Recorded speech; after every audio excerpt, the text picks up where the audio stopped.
चलते हैं स्क्रीन पे। तो दोस्तों आ चुके हैं स्क्रीन पे और ये डे टाइम फ्रेम पे बीटीसी का चार्ट आपको दिख रहा है। करेंट में बीटीसी का प्राइस $26,485 पे अभी ट्रेड कर रहा है बिटकॉइन। ठीक है, अब यहां पर आप देखोगे दोस्तों, पिछले वीडियो में मैंने आपको बोला था कि बिटकॉइन जो है अपने सपोर्ट जोन पे बैठा हुआ है, वो भी मल्टीपल सपोर्ट जोन पे, एक दो नहीं तीन तीन सपोर्ट जोन पे बैठा हुआ था, जिसको फिर ब्रेक करना मुश्किल है। और ब्रेक करने अगर करेगा भी तो उसके लिए चाहिए मार्केट में बड़ी नेगेटिव न्यूज, बड़ा फंड, तभी जाकर वो ब्रेक करेगा, ऐसे नहीं करेगा। और अगर ब्रेक करता है तो मैंने बोला था ब्रेक करते के साथ आप शॉर्ट के लिए रेडी हो जाना। आप देख सकते हो शॉर्ट के लिए रेडी हो जाना, और आपका टारगेट जो करीब करीब $25,000 तक रख सकते हैं, और $25,000 नहीं तो कम से कम बीच में आप प्रॉफिट बुक कर सकते हो।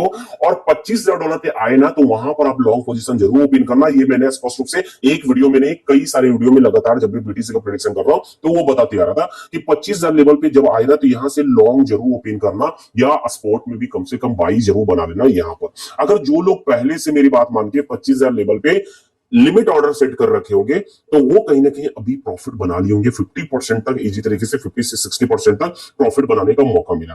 अब आपको यहां पर दिख रहा है कि ये जो प्राइस है ये तो जून को टच भी नहीं किया, जो 25,000 का लेवल है इसको तो टच भी नहीं किया। तो मैं आपको बता दूं कि ये जो चार्ट आपको दिख रहा है ना, crypto.com का चार्ट है, और यहां पर भले ही प्राइस जो है 25,000 लेवल को ब्रेक नहीं किया, हकीकत ये है कि आप मेजर एक्सचेंज पे देखेंगे, बाइनेंस या फिर और बाइबिट है या अदर एक्सचेंज देखेंगे, वो सब पे $25,000 से ज्यादा नीचे आया। अब चलिए हम बाइनेंस पे आते हैं। ये बाइनेंस का चार्ट देखना, बाइनेंस पे ये जोन को ब्रेक करके नीचे आया, और नीचे आकर आप देखोगे कितना लो बनाया यहाँ पर लो बनाया है $24,580 के करीब में। ठीक है, $80-90 के करीब में यहाँ पर लो आपको देखने को मिलेगा। 24,580 के करीब में इसने लो बनाया बिटकॉइन ने बाइनेंस पे, और बाईबिट पे अगर जाएंगे तो उससे भी ज्यादा इसने लो बनाया था।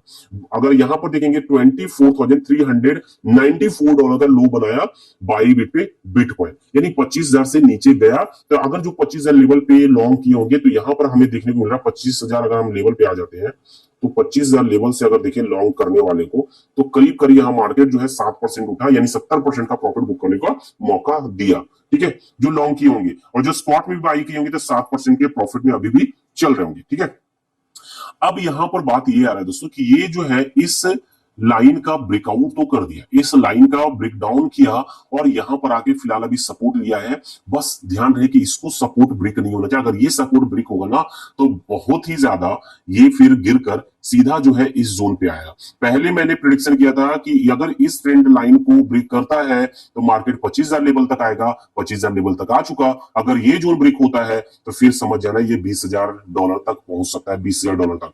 हालांकि अभी बात करें तो इसको ब्रेक करना थोड़ा मुश्किल है, लेकिन फिर मैं कहूंगा अगर लगातार मार्केट में नेगेटिव न्यूज फंड आएगा तो ये फंड और नेगेटिव न्यूज के सामने कोई भी सपोर्ट जोन और रेजिस्टेंस जोन काम नहीं करता है। ठीक है, सपोर्ट जोन बिल्कुल काम नहीं करता है। नेगेटिव न्यूज है तो सपोर्ट जोन काम नहीं करेगा, और बहुत पॉजिटिव न्यूज है तो रेजिस्टेंस काम नहीं करेगा। ठीक है, तो ये चीजें आपको समझना होगा। अभी फिलहाल अगर देखिए तो करंट में यहां पर सपोर्ट बनाकर रख सकता है। ठीक है, सपोर्ट को बनाकर रख सकता है, और यहां से फिर पुल बैक दिखाना चाहिए बिटकॉइन को। ठीक है, तो जो पोजीशन होल्ड की या फ्यूचर में अगर ट्रेड लिए हैं 25,000 पे, तो वो याद रखिए कि एंट्री प्राइस पे अपना एसएल लगा दे, या फिर 50% को बुक कर ले और बाकी को रहने दे सकते हैं। एंट्री प्राइस पे एसएल लगा सकते हैं। ठीक है, या फिर इस कैंडल का लो पे एसएल आप लगा सकते हैं।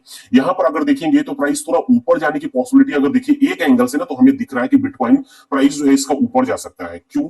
क्योंकि अगर हम देखेंगे, देखो ये कैंडल जो आपको दिख रहा है ना, ये कैंडल, ठीक है, ये कैंडल, ठीक है, ये कैंडल का लो अगर देखेंगे तो लो को इसने जस्ट क्या किया है ना, ये कैंडल समझने की कोशिश कीजिए। इस लो कैंडल, देखो इस कैंडल का लो को इसने जस्ट स्विप किया, इसके नीचे आके क्लोजिंग नहीं दिया, तो इसका मतलब हम समझते हैं लिक्विडिटी ग्रैब हुआ है। और लिक्विडिटी ग्रैब हुआ तो ऐसे कंडीशन में फिर मार्केट जो है क्या करेगा, फिर ऊपर की ओर अपसाइड मूवमेंट दिखाएगा। ठीक है, अपसाइड मूवमेंट जा सकता है, और ज्यादा से ज्यादा अगर कुछ होगा और भी अगर नीचे गिरा तो इसके लिए हम क्या करेंगे, 1 आवर के टाइम फ्रेम पे नहीं दिखा तो हम 15 मिनट के टाइम फ्रेम पे स्विच करेंगे।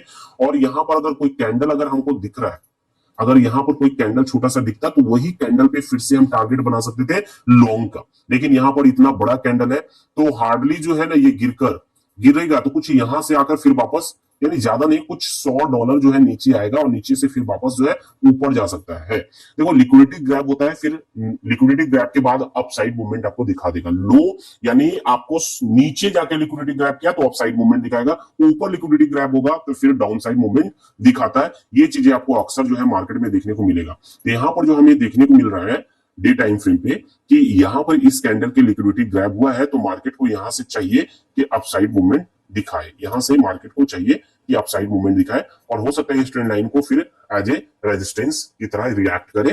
ठीक है, यहां एज ए रेजिस्टेंस ले सकता है, लेकिन अभी अपसाइड मूवमेंट दिखा सकता है, या फिर हो सकता है ये आकर फिर इस जोन पे आकर फिर से यहां से अपसाइड मूवमेंट दिखाए। ये दो कंडीशन यहां पर हमें बीटीसी में देखने को मिल सकता है। अब इथेरियम की अगर बात करें दोस्तों, तो इथेरियम भी देखेंगे इस ट्रेंड लाइन का ब्रेकआउट किया, इस ट्रेंड लाइन का ब्रेकआउट किया। यहां पर इन शॉर्ट में अगर हम बोले ना, तो यहां भी हमें दिख रहा है लिक्विडिटी ग्रैब, इस कैंडल की लिक्विडिटी क्या हुआ है, ग्रैब हुआ है। अब लिक्विडिटी ग्रैब होता है ना, तो फिर अपसाइड मूवमेंट दिखाता है। ठीक है, लेकिन उसके बाद भी अपसाइड दिखाने से पहले हो सकता है एक बार और ये नीचे आकर फिर ये अपसाइड मूवमेंट दिखाएगा। तो आपका टारगेट कुछ ये जो ट्रेंड लाइन जो है इसको एज ए रेजिस्टेंस की तरह होना चाहिए, और यहां तक आपका टारगेट हो सकता है। फिलहाल अगर कोई चाहते हैं इसमें इथेरियम में ट्रेड बनाना, तो फिर वो बना सकते हैं किस बेस पे, अगर हम देखें ना, तो यहां पर हमको दिख रहा है कि ये जो है, अगर हम फिबोनाची का अगर प्रयोग करें तो 0.618, ये जो रेजिस्टेंस है ना, इसको अगर ब्रेक करके ऊपर जाता है, अगर इसको ब्रेक करके ऊपर निकलता है ना, ऊपर क्लोजिंग दे देगा, तो क्लोजिंग के बाद एक रेटेस्ट होगा या वीक भी दिखे नीचे की ओर, देन हम यहां से लॉन्ग पोजीशन ओपन कर सकते हैं। और ये जो छोटा सा ग्रीन कैंडल है डे टाइम फ्रेम पे, इसी का लो जो है, लो हम रखेंगे ऐसा। ठीक है, आप समझने की कोशिश करिए इथेरियम को, कि यहां पर हम क्या करेंगे कि अगर इस लाइन को, ये जो 0.618 का जो है परसेंटेज है, अगर इसको ये ब्रेक करके कैंडल के ऊपर क्लोजिंग होता है, क्लोजिंग के बाद एक छोटा सा रिटेस्ट होता है, तो उस रिटेस्ट के बाद हम क्या करेंगे, बाई बनाएंगे, लॉन्ग पोजीशन ओपन करेंगे, और इस कैंडल का लो जो है, इस कैंडल का लो हमारा एसएल होगा। ठीक है, यानी करीब करीब अगर हम देखें ना, तो $1700 तक अगर इथेरियम की प्राइस पहुंचता है, $1700, तो वहां से हम लॉन्ग लेंगे, और वहां से हमारा एसएल जो रखेंगे, करीब करीब एसएल हम रखेंगे कहां तक, एसएल जो है करीब हम रखेंगे 1660, यानी $1660 तक हम एसएल रखेंगे इथेरियम के अंदर, और $1700 से हम लॉन्ग पोजीशन ओपन कर सकते हैं। तो ये चीजें